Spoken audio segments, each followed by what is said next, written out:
पूछते हैं इस्लाम इतनी ऊंचाई पे कैसे था, मुसलमान इतनी ऊंचाई पे कैसे? सबसे ज्यादा एजुकेशन में हिंदुस्तान में कौन पिछड़ा? मुसलमान। अंधेरा, और उस अंधेरे में मोहम्मद साहब लैंप लेकर खड़े हुए, पैगंबर। हम तो उसके सामने कुछ है ही नहीं। यह पहला मंत्र है सफलता का, पढ़ना नहीं है। इस्लाम जब पैदा हुआ पूरी दुनिया में अंधेरा था, पूरी दुनिया में। आप कभी इस्लाम की हिस्ट्री पढ़ो, यूरोप औरतें जलाई जा रही थी विच हंटिंग के नाम पे, विच हंटिंग। हिंदुस्तान सती प्रथा, चीन में तो लड़कियों को ऐसे ही मार डालते थे। पूरी दुनिया में अंधेरा, और उस अंधेरे में मोहम्मद साहब लैंप लेकर खड़े हुए। इस्लाम, प्रेम, मैसेज। हुजूर साहब गुजरते थे एक रास्ते से, कोई महिला उनके ऊपर डेली कूड़ा फेंकती थी। हमारे आपके ऊपर फेंक दे हम तो गोली चला दे तुरंत, कि वह कूड़ा फेंकोगे, वो भी हम मतलब मैं, वाजीराम के टीचर, इतनी औकात तुम्हारी? पैगंबर, पैगंबर। हम तो उसके सामने कुछ है ही नहीं। पैगंबर, मालिक का सीधा हाथ है उस आदमी के सर पे। एक दिन उस महिला ने कूड़ा नहीं फेंका, वो मकान के अंदर गए, पता किया कि मोहतरमा कहाँ है, पता चला बीमार है। गए, हालचाल पूछा, कहा मालिक से दुआ करूंगा कि आप जल्दी ठीक हो जाए। ये है, ये हमसे लोग पूछते हैं, मैं मेडिवल इंडिया पढ़ाता हूं, लोग मुझसे पूछते हैं इस्लाम इतनी ऊंचाई पे कैसे था, मुसलमान इतनी ऊंचाई पे कैसे थे? स्पेन से लेकर चाइना सी, कैस्पियन से लेकर हिंदुस्तान, पूरे इलाके में मुसलमानों का कब्जा। क्यों?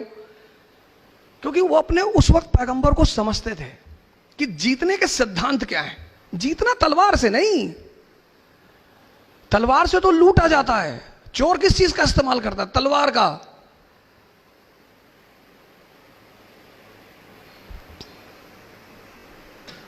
ये मैसेज है, मैसेज। इकरा शब्द फैजल साहब ने लिया कि सर हम तो अपनी इंस्टीट्यूट का नाम इकरा रखेंगे। मैंने कहा बिल्कुल। मैंने कहा, इन्होंने मुझसे पूछा कि हम इंस्टीट्यूट का नाम क्या रखें, हमने कहा इकरा रखो, बड़ा अंधेरा है दुनिया में। इकरा मतलब पढ़ो। आज सबसे ज्यादा एजुकेशन में हिंदुस्तान में कौन पिछड़ा? मुसलमान। पैगंबर हमारा कह रहा है, हमारा, वो हम सब के पैगंबर है, किसी खास विशेष के नहीं है। वो कहता पढ़ो,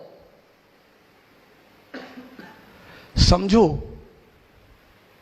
तैफ शहर का नाम सुना होगा, काफी लोग बैठे हो तैफ। वहां के लोग हुजूर साहब को पत्थर मारते थे, गाली देते थे। अब हमको कोई यहां गाली दे, और सैफिर यहां के कमिश्नर है, धौले साहब आईजी है, तो मैं तो जाके इनसे कहूंगा कि सब एनकाउंटर करवा दो, मरवा डालो इनको, ये हमको गाली दे रहे सब। जिब्राइल साहब ने हुजूर साहब से कहा कि कहो तो, तैफ शहर दो पहाड़ों के बीच में है, तो उन्होंने हुजूर साहब से कहा कि कहो तो दबा दूं। अरे बोले नहीं, जाने दो।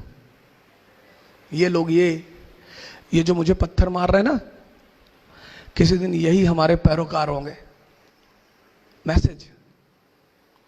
आप पढ़ते को स्ट्रेस लेकर पढ़ना है मुझे नहीं, समझना है।